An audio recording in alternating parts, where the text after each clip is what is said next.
Good evening friends, कैसे हैं आप लोग। होप सो कि आप बहुत अच्छे होंगे। बच्चा जल्दी जल्दी से सारे बच्चे क्लास में आ जाएंगे। एंड आज पॉलिटी आपकी जो है वो खत्म कर रहे हैं हम, मतलब कॉन्सेप्ट प्लस क्वेश्चंस वाला जो सेशन है आज खत्म हो जाएगा। एंड देन हम मंडे से स्टार्ट करेंगे हमारा नया सेशन, और वो आपका ज्योग्राफी होगा। सो हम ज्योग्राफी के टॉपिक से स्टार्टिंग करेंगे। तो आज आपकी पॉलिटी के मिक्स क्वेश्चन आपको मिलेंगे, है ना। किसी एक पर्टिकुलर टॉपिक से नहीं है, मिक्स्ड क्वेश्चन है। लॉज से रिलेटेड भी हैं, पार्लियामेंट से रिलेटेड भी हैं, सारे क्वेश्चंस आपको मिलेंगे। अराउंड समथिंग समथिंग 20+ क्वेश्चंस हम आज यहाँ पर सॉल्व करेंगे, ठीक है। सो जल्दी से सारे बच्चे क्लास में आ जाएंगे। एंड सबसे पहले एक छोटा सा अनाउंसमेंट कि भाई जो बच्चे भी तैयारी कर रहे हैं, जितने बच्चे भी प्रिपरेशन कर रहे हैं फॉर द सैनिक स्कूल, राष्ट्रीय मिलिट्री स्कूल या फिर जवाहर नवोदय विद्यालय के लिए, तो भाई एसडी कैंपस जो है भी टारगेट कर रहा है 2025, और इसके बाद हम टारगेट कर रहे हैं 2026 को। सो अगर आप लोग कोई भी क्वेरी चाहते हैं, कोई भी इंफॉर्मेशन चाहते हैं, देन इस समय आपकी स्क्रीन पर एक नंबर आ रहा है, आप उस नंबर पर कनेक्ट कर सकते हैं, कॉल कर सकते हैं। अगर आप नवोदय विद्यालय जाना चाहते हैं, नवोदय विद्यालय की प्रिपरेशन करना चाहते हैं, या सैनिक स्कूल के लिए प्रिपरेशन करना चाहते हैं, तो आप हमारे साथ जुड़ सकते हैं। इसके अलावा अगर आप क्लास 6 के लिए, क्लास 9 के लिए बुक्स ढूंढ रहे हैं, English, math, reasoning, Hindi, GK, GS, science या प्रीवियस ईयर क्वेश्चन पेपर, कुछ भी आप ढूंढ रहे हैं, सर्च कर रहे हैं, तो कहीं और जाने की जरूरत नहीं है बच्चा, क्योंकि एसडी पब्लिकेशंस की आ रही हैं आप लोगों की बुक्स भी। आप लोगों की बुक आप लोगों को इजीली मार्केट में मिल जाएंगी, ठीक है। तो आप पास के बुक स्टोर पर जाकर भी इन बुक्स को परचेज कर सकते हैं। अदरवाइज आप लोग घर बैठे ऑनलाइन अमेजोन से या फ्लिपकार्ट से इन बुक्स को मंगवा सकते हैं, ठीक है। क्लास 6 के लिए भी है और क्लास 9 के लिए भी है, 6 class and for the class 9th, ठीक। अभी आपकी स्क्रीन पर ये नंबर आ रहा है, तो अगर किसी को भी कोई भी क्वेरी है तो आप इस नंबर पर कॉल कर सकते हैं एंड हमारी सपोर्ट टीम आपकी पूरी हेल्प करेगी, जो भी आपकी क्वेरी है, जो भी आपका क्वेश्चन है। अब यहां पर मैं आप लोगों के लिए लेकर आई हूं एक बहुत बड़ा सा ऑफर। आपका इंडिपेंडेंस डे आ रहा है भाई, 15 अगस्त के लिए आप लोगों के लिए, जो बच्चे पढ़ना चाहते हैं, एडमिशन लेना चाहते हैं, उनके लिए एक बहुत बड़ा गिफ्ट है, DH10। ये मेरा कोड है, एंड जैसे ही आप इस कोड को लगाएंगे, कोई भी कोर्स अगर आप परचेज करना चाहते हैं, तो आपको मिलेगा बच्चा 10% का डिस्काउंट। जी हाँ, 10% का डिस्काउंट मैं लेकर आई हूं आप लोगों के लिए। And the second thing is that ये हमारी वेबसाइट है। इस वेबसाइट पर क्लिक करके आप किसी भी कोर्स को परचेज कर सकते हैं, sdcampus.com। यहां पर जैसे ही sdcampus.com पर आप जाएंगे, सो इस वेबसाइट पर क्लिक करते ही आप यहां पर देखेंगे teaching exam, competitive exam, school entrance exam, और भाई हमारा यूजीसी नेट और टीचिंग एग्जाम, ये सारे आपको दिख रहे हैं ऑप्शन। सो आपको जाना है स्कूल एंट्रेंस एग्जाम पर। जैसे ही आप स्कूल एंट्रेंस एग्जाम पर जाएंगे, यहां जाने के बाद आप देखेंगे, ये देखिए, क्लास 6 के लिए सैनिक स्कूल, राष्ट्रीय मिलिट्री स्कूल के लिए 2 ईयर प्रोग्राम, 1 ईयर प्रोग्राम हमारे हैं। आप किसी भी कोर्स को परचेज कर सकते हैं डायरेक्ट वहां से, ठीक है। होप सो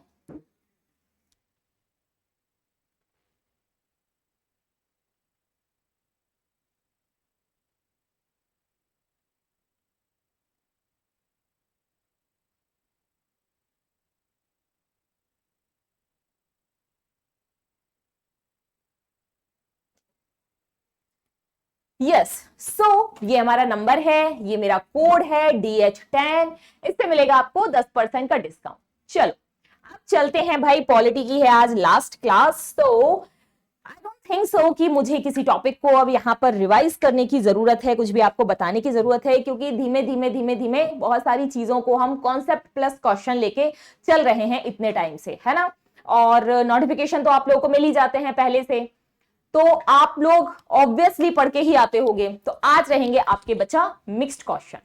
सबसे पहला क्वेश्चन देखते हैं क्या है हमारा। सबसे पहला क्वेश्चन हमसे पूछ रहा है, which article of the Indian constitution deal with the establishment of a uniform civil code. मैंने यूनिफॉर्म सिविल कोड से रिलेटेड आपको पहले भी क्वेश्चन करवाया है एक, ठीक। इसके बारे में मैंने आपको सब कुछ बताया था। तो बताओ इसमें से सही आंसर क्या होगा? आर्टिकल 40, 44, 370 या 51A क्या होगा सही आर्टिकल इनमें से? किसके लिए? यूनिफॉर्म सिविल कोड के लिए जो आर्टिकल पूछा गया है वो क्या है?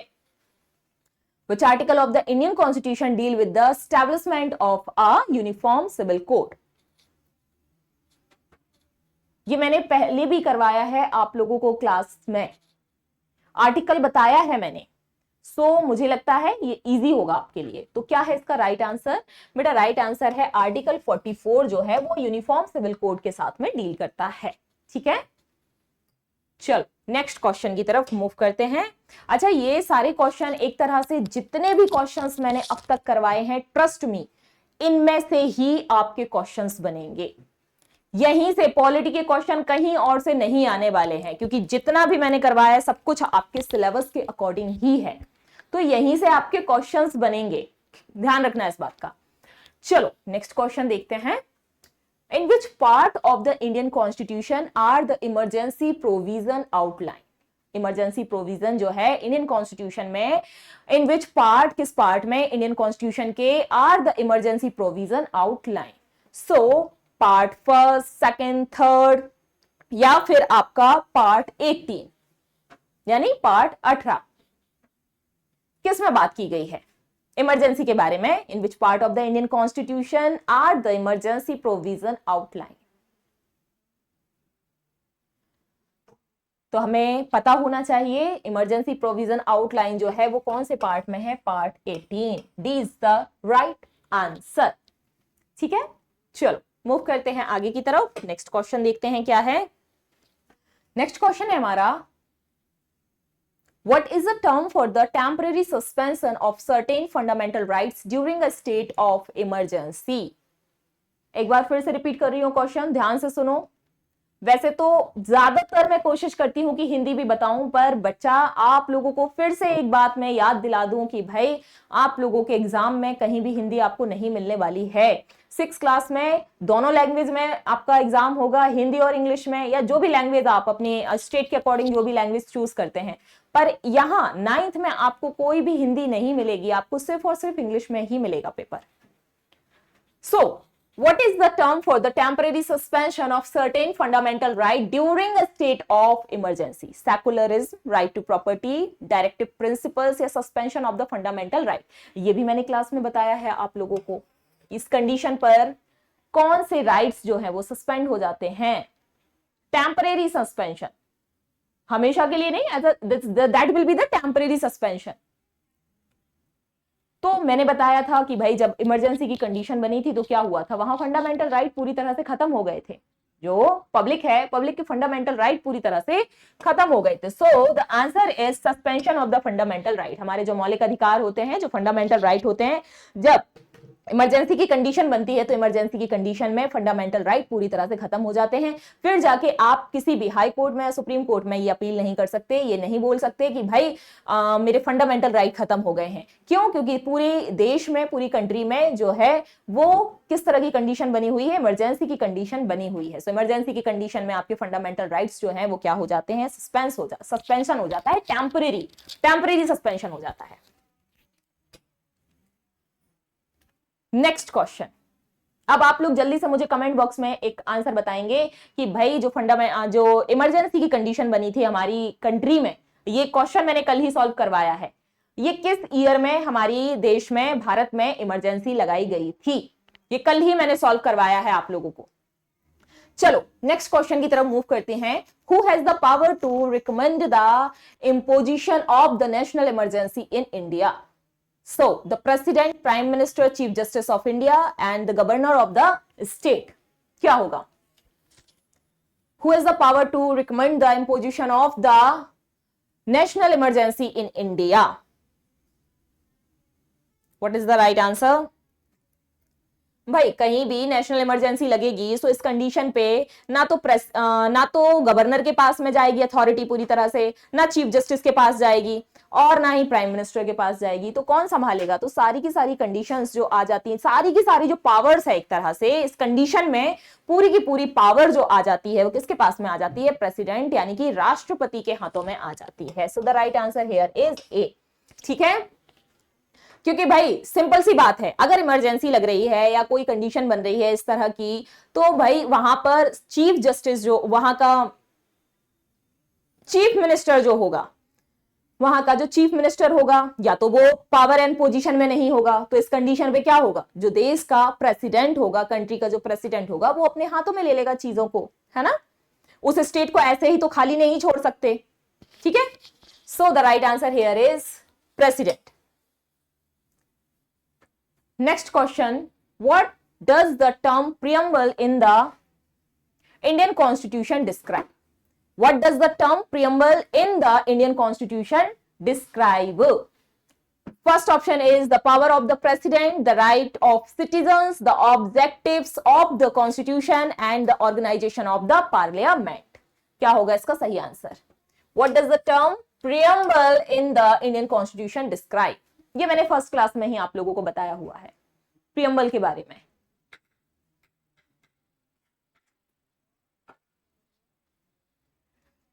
सो भैया यहां पर जो राइट आंसर होगा क्या होगा हमारा? The right answer here is the objectives of the constitution. C is the right answer, the objective of the constitution, ठीक है। Next question, the president appoints the fill in the blanks member of Rajya Sabha. जो president होता है appoint कर सकता है राज्यसभा में कितने मेंबर्स को? 12, 14, 15 या 20? कितने मेंबर्स को अपॉइंट कर सकता है राज्यसभा में प्रेसिडेंट? तो बहुत इजी है, मुझे लगता है करवा चुकी हूं पहले भी ये क्वेश्चन में। तो कितने कर सकता है भाई? 12 जो है, ए जो है 12 मेंबर्स को अपॉइंट कर सकता है प्रेसिडेंट राज्यसभा में, ठीक है। 12 लोगों को नॉमिनेट कर सकता है, अपॉइंट कर सकता है राज्यसभा में। ये पावर किसके पास में होती है? प्रेसिडेंट के पास में होती है। क्लियर है? चल, पहले 2 एंग्लो इंडियंस भी थे, पहले थे पर अब नहीं रहे हैं। Next question, separation of religion from the state refers monarchy, democracy, secularism या मोनोथिज्म? क्या होगा? बहुत इजी है ये भी, आई थिंक। अगर आप लोग स्टार्टिंग से क्लास देखते आ रहे हैं ना, आप लोगों ने स्टार्टिंग से क्लास देखी है, तो फिर आपके लिए ये क्वेश्चन सारे के सारे इजी हो जाएंगे। और अगर नहीं देखी है तो फिर आपको लगेगा कि हाँ ये नया है, ये नया है, ये नया है, फिर आपको लग सकता है क्वेश्चन सारे नए हैं। हाँ, 1 या 2 क्वेश्चंस ऐसे होंगे जिनको मैंने करवाया होगा, क्वेश्चन सारे ही नए हैं। समझ में आया? चलो नेक्स्ट क्वेश्चन। सो भाई यहां पे जो आंसर है वो क्या है? Secularism is the right answer, ठीक है। नेक्स्ट क्वेश्चन की तरफ करते हैं move. What is the next question? What is referred to as the supreme law of the land? I repeat it again, what is refers to as the supreme law of the land? It's parliament, president, constitution या फिर assembly? क्या होगा right answer?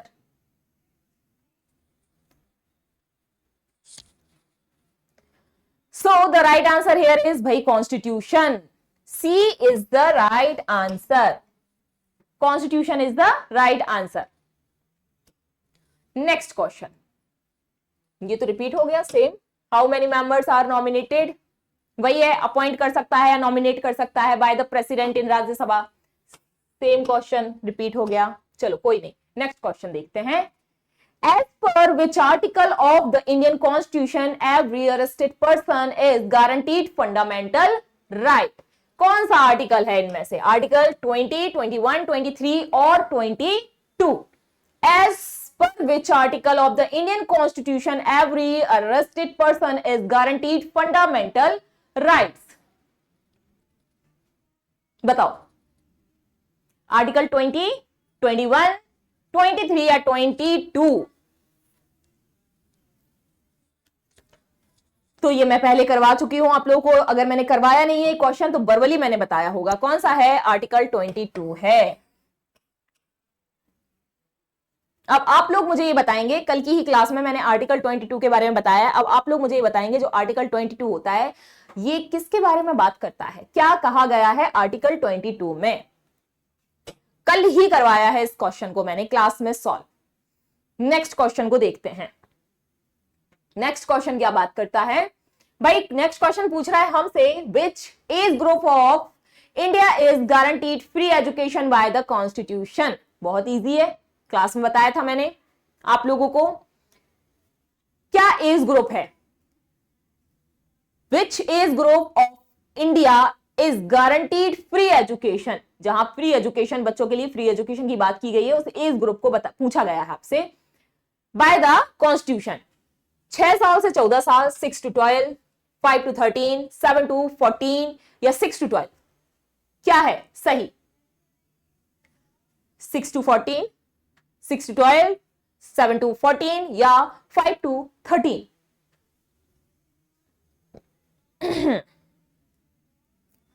क्या है सही answer भाई? 6 साल से 14 साल के जो बच्चे होंगे उनको फ्री एजुकेशन की बात की गई है इंडियन कॉन्स्टिट्यूशन में। कौन सा अमेंडमेंट है ये? तो भाई ये जो अमेंडमेंट है ये कौन सा है? 86 अमेंडमेंट है।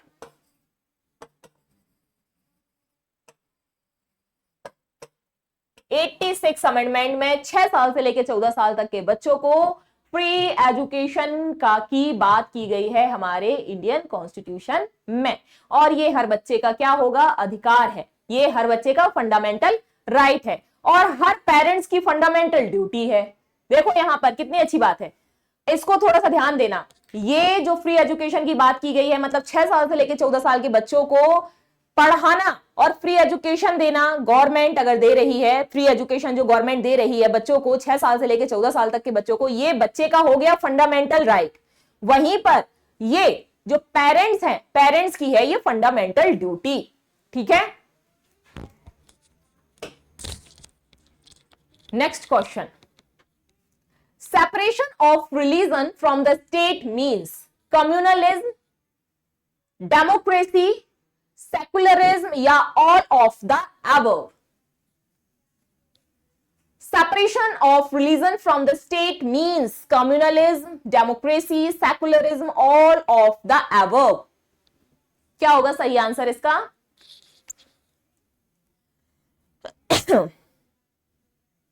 Separation of the religion, religion की बात की गई है सेपरेशन में, भाई क्या है?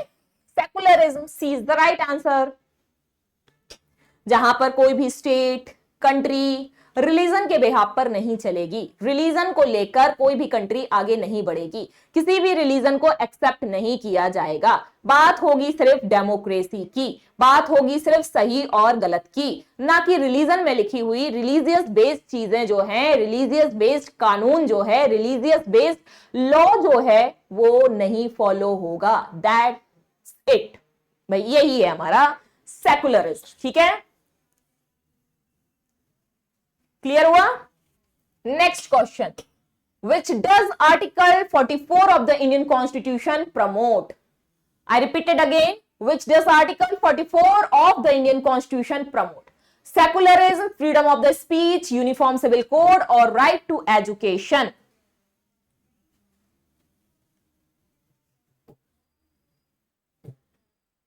क्या होगा इसका right answer? What does article 44 of the Indian constitution promote?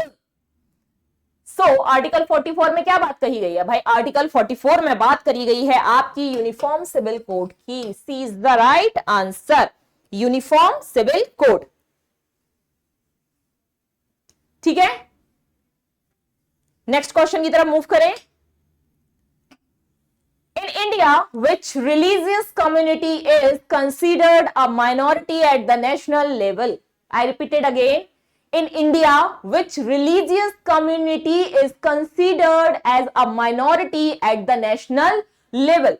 Hindu, मुस्लिम, ए और बी, यानी हिंदू और मुस्लिम बोथ, या फिर सिख? क्या लगता है आपको क्या होना चाहिए इसका सही answer? In India, which religious community is considered a minority at the national level? तो भाई कौन सी कम्युनिटी जो ऐसी है जो माइनॉरिटी में है, अगर हम देखते हैं, सो भाई the right answer here is Sikh. D is the right answer. अब यहां अगर बौद्ध होता तो बौद्ध सही आंसर हो जाता, जैन होता तो जैन सही आंसर हो जाता, पारसी होता तो पारसी सही आंसर हो जाता। ठीक है, next question, what is mean by rule of law? Law are made by the ruler. Law apply the equally to all the individuals. Law can be changed by the ruler and none of the above. What is mean by the rule of law?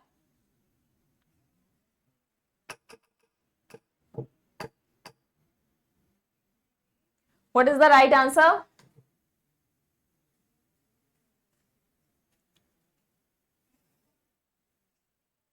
Mean और rule of law क्या है भाई?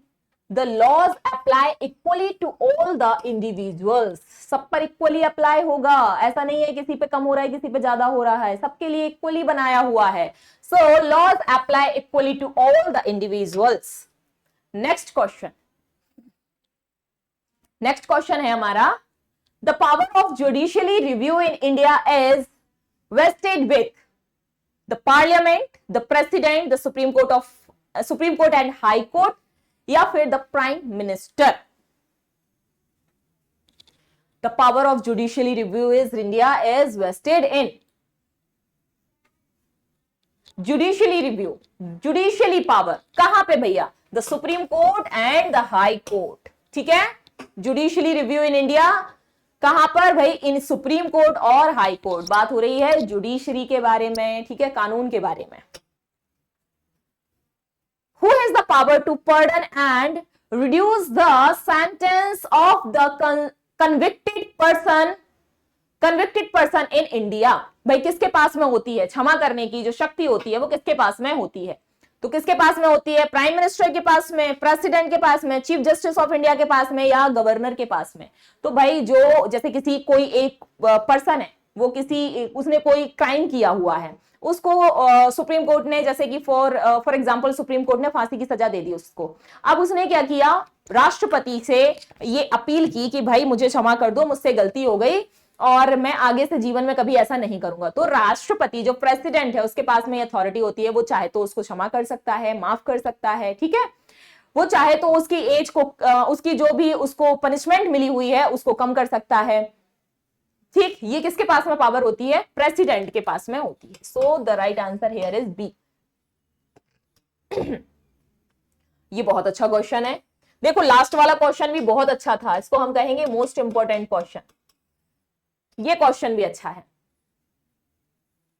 The concept of directive principles of state policy was borrowed from which countries constitution?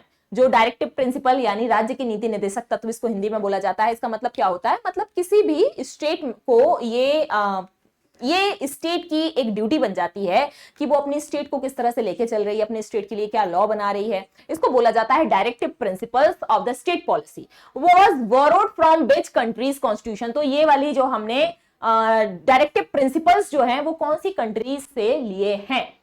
USA से, UK से, Ireland से, या Canada से? तो the right answer here is C, Ireland से हमने directive principle of state policy को लिया है, वहां से हमने इसको बोरो किया है, वहां से इंस्पायर हुए हैं हम। कहां से? आयरलैंड से, ठीक है? इसको बोला जाता है राज्य के नीति निर्देशक तत्व। जैसे कि कोई स्टेट है वो अपने यहाँ पर एम्प्लॉयमेंट प्रोवाइड करवाएगा, लोगों की जो बेसिक नीड्स हैं उस पर ध्यान देगा, हॉस्पिटल्स पर ध्यान देगा, है ना? अब ऐसा तो नहीं है कि प्राइम मिनिस्टर ही हर एक स्टेट को देखेगा, है ना? तो ये कौन देखता है भाई? जो वहां का चीफ मिनिस्टर होगा वो देखेगा। तो फिर कुछ ड्यूटीज जो हैं वो आपके चीफ मिनिस्टर की भी बन जाती हैं, वहां पे जो गवर्नमेंट है उसकी ड्यूटी बन जाती हैं। इसी को बोला जाता है directive principle of state. Next question, which fundamental right is described as the heart and the soul? very interesting and most important question। अच्छा क्वेश्चन है ये पूछा जा सकता है। देखो, heart and the soul of the Indian constitution by Bhimrao Ambedkar. लो, ये तो क्वेश्चन में ही आंसर दे दिया इन्होंने। भाई भीमराव अंबेडकर ने क्या कहा था? कहा था कि जो फंडामेंटल राइट हैं उनको डिस्क्राइब किया था भीमराव अंबेडकर जी ने हार्ट एंड सोल, यानी कि ये हमारे कॉन्स्टिट्यूशन का, हमारे संविधान का दिल है। दिल और आत्मा के नाम से उन्होंने इसको बोला था, डिस्क्राइब किया था कि ये सोल है और हार्ट है जो फंडामेंटल राइट्स हैं हमारे इंडियन कॉन्स्टिट्यूशन में। किसने भाई कहा था? भीमराव अंबेडकर जी ने। एंड ओके, भीमराव अंबेडकर जी ने कौन से आर्टिकल के लिए बोला था? तो भाई आर्टिकल के लिए बोला था उन्होंने कॉन्स्टिट्यूशनल रेमेडीज, जो हमारा 6 नंबर का 6 वाला जो हमारा फंडामेंटल राइट है,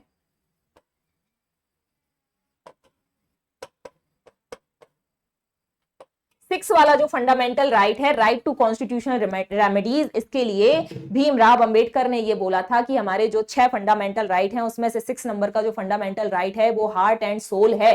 हार्ट एंड सोल क्यों बोला? इसलिए बोला क्योंकि 5 फंडामेंटल राइट अगर आपके कहीं भी आपको लगता है कि आपके फंडामेंटल राइट्स जो हैं उनके साथ गलत हो रहा है, आपके साथ गलत हो रहा है और ये मेरा फंडामेंटल राइट है, अगर इस तरह से लगता है तो कहीं तो जाओगे कंप्लेन करने के लिए। अब कहां जाओगे? तो भाई वो जो हमें पावर दे दी है, नॉर्मल पीपल को जो पावर दे दी है, क्या दे दी है कि भाई आप हाई कोर्ट में, सुप्रीम कोर्ट में क्या कर सकते हो? अपील कर सकते हो, आप जाके कंप्लेन कर सकते हो कि भाई मेरे फंडामेंटल राइट्स जो हैं उनके हम मेरे साथ में गलत हो रहा है, ये मेरा फंडामेंटल राइट है, तो इसको थोड़ा सा ऑब्जर्व किया जाए, देखा जाए, मेरी जो कंप्लेन है उसको सुना जाए। तो इसीलिए भीमराव अंबेडकर जी ने 6 नंबर का जो फंडामेंटल राइट है, राइट टू कॉन्स्टिट्यूशनल रेमेडी, को soul and heart and soul बोला, क्योंकि भाई 5 जो फंडामेंटल राइट हैं, अगर हमारा 6 नंबर का फंडामेंटल राइट हमें पावर और अथॉरिटी नहीं दी गई होती तो फिर वो 5 फंडामेंटल राइट किसी काम के नहीं है। क्योंकि अगर किसी के साथ कुछ गलत होगा तो वो कहीं तो जाके कंप्लेन करेगा, तो वो कहां करेगा? हाई कोर्ट, सुप्रीम कोर्ट में अपने जाके कंप्लेन कर सकता है। कॉन्स्टिट्यूशनल रेमेडीज इसको बोला गया है। नेक्स्ट क्वेश्चन क्या पूछा है? हाँ, ये क्वेश्चन भी अच्छा है। अभी अभी मैंने बताया आपको कि कौन सा फंडामेंटल राइट है ये।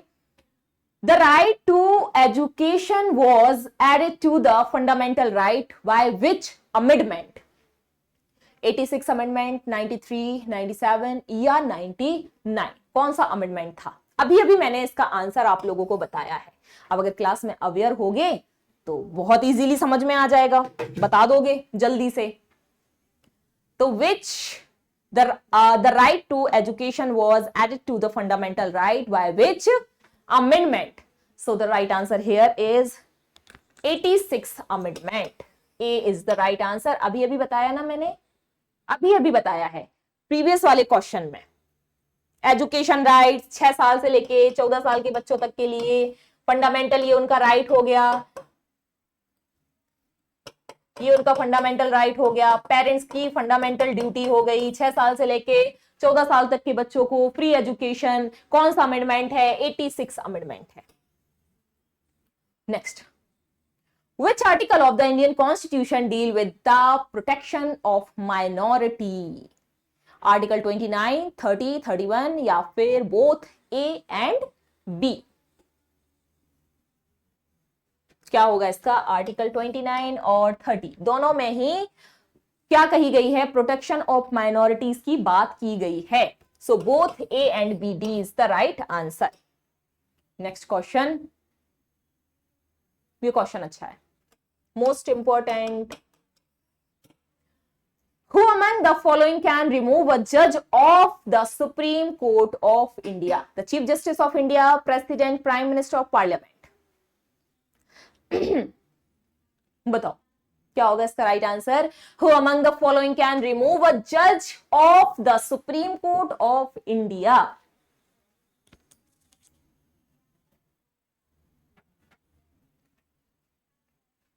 तो कौन कर सकता है भाई? सुप्रीम कोर्ट ऑफ इंडिया के जज को हटाना इतना आसान नहीं है, बहुत लंबी प्रोसेस होती है। पार्लियामेंट, पर पार्लियामेंट को बड़े पापड़ बेलने पड़ते हैं, ऐसे ही नहीं हटा सकते उसको। ठीक है, ये वाला क्वेश्चन बताओ। नेक्स्ट वाला क्वेश्चन आप लोगों के लिए होमवर्क है।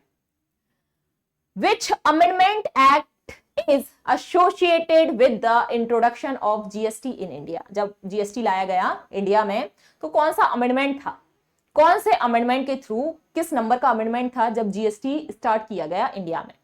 तो 100 अमेंडमेंट, 101, 102, 103, कौन से नंबर का अमेंडमेंट था? ये क्वेश्चन बहुत अच्छा है।